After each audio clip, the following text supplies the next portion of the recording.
Goedenavond, u kijkt naar het Zeeuwse nieuws van vandaag, zaterdag 24 oktober. De politie is nog altijd op zoek naar meer informatie over de overleden man die vorig weekend bij de Oesterdam bij de Bergse Diepsluizen gevonden is. Om nu meer informatie te krijgen heeft de politie nu een bijzonder opsporingsmiddel ingezet. Digitale bannering en informatieborden langs de weg.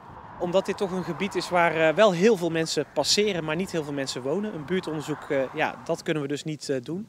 Dus we hebben aan beide kanten van deze sluis zo'n taxcar weggezet. Nou, die trekt behoorlijk de aandacht.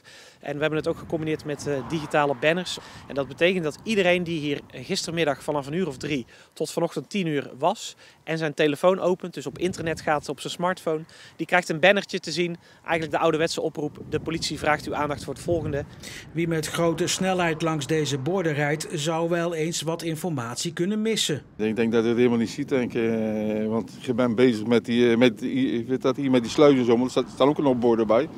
Om die te proberen te lezen. Dus ja, voor mij rijden er gewoon heel hard voorbij. We hebben het in het verleden al een aantal keren gebruikt. We gebruiken het eigenlijk bijna alleen maar bij kapitale delicten. Dus moorden of ernstige geweldsmisdrijven. En het levert in het verleden wel tips op. Wij hopen dat het nu ook tips oplevert. Of dat zo is, heeft de politie vandaag nog niet bekendgemaakt. Nog gebrek aan 200 matrassen of 50 tv's? Cruiseschip Star Pride, dat al 4 maanden in de haven van Vlissingen ligt, wil er vanwege een grote renovatie vanaf en zoekt een organisatie om de spullen aan te doneren. Er komen ook nieuwe cabins bij, nieuwe kamers. Dus ze willen dat alles hetzelfde is. Dus ja, vandaar dat ze die 200 matrassen weg willen doen. De matrassen zijn nog maar een jaar oud en van goede kwaliteit, zegt de expert. I have a good mattress in my cabin too, yes. I have. They are very good. And so they will last long. Geïnteresseerden moeten zich wel snel melden. Het schip vertrekt volgende week naar Italië en de matrassen gaan niet mee. No, unfortunately not. They would have been just thrown away. Kan ik als particulier me nou ook melden? Dat kan, maar dan moet u wel alle 200 matrassen gelijk meenemen. Ik weet niet, als een particulier een vrachtwagen heeft of iets van vervoer, dan kan hij ze meenemen, kan hij ze ophalen. Wat er verder mee gebeurt, maakt ons in feite niet zoveel uit. Maar het is zonde om deze matrassen bij het grofveld te zetten. En misschien kunnen we mensen ermee helpen. Het zij asielzoekerscentrums, andere liefdadigheidsinstellingen, noem maar op. De Jumbo in Capelle doet samen met 16 andere zelfstandige ondernemers in Zeeland mee aan de landelijke meerwaardecampagne. We willen hiermee laten zien wat wij als lokale ondernemers voor meerwaarde hebben in de samenleving. Door alle positieve reacties die klanten geven ten opzichte van de lokale ondernemers, willen ze bij het kabinet duidelijk maken dat de lokale ondernemers echt wel gehoord en gesteund moeten worden.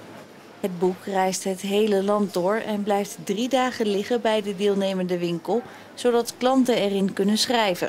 Ons kent ons, waardoor je veel voor elkaar kunt betekenen, lopend of fietsend. Ik heb opgeschreven dat het levendigheid brengt in het dorp als je winkels hebt. En dat trekt ook weer andere winkels aan.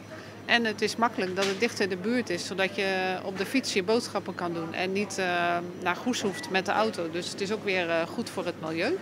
De reacties worden per provincie gebundeld en op 20 november, de dag van de ondernemer, gepresenteerd aan het kabinet. Daarnaast wordt verwacht dat er genoeg verhalen binnenkomen om er de langste kartonnen slinger ter wereld van te maken en daarmee een record te vestigen in het Guinness Book of Records. Eigenlijk zouden de voetballers van Luctor Henkensand vandaag de derby tegen Patrijzen spelen, maar de competities liggen stil. Om toch fit te blijven wordt er de komende weken wel getraind door de ploeg van Giovanni Sierenveld. Dus we hebben gewoon in alle 4 de hoeken hebben dan verschillende oefeningen uitgezet. En dan nog een extra afwerkoefening. En dat doen we zo plus minus 10 minuten en dan draaien we door. Ik ben heel blij dat de club en Giovanni ervoor heeft gekozen om wel te trainen. Op een mooie manier denk ik. En je had ook thuis kunnen zitten, maar dan word ik helemaal ongelukkig. Dus ik ben heel blij dat we gewoon kunnen trainen. Trainen gaat in groepjes van 4 met steeds dezelfde spelers.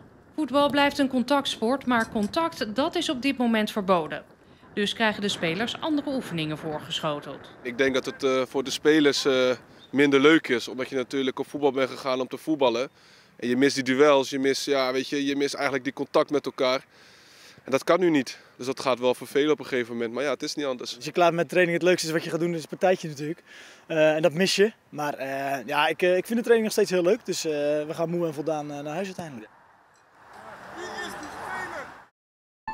Vannacht gaat de wintertijd in. Om 3 uur gaat de klok een uurtje terug en is het opnieuw 2 uur. Extra tijd dus om een uurtje langer te slapen of om morgen lekker vroeg op te staan.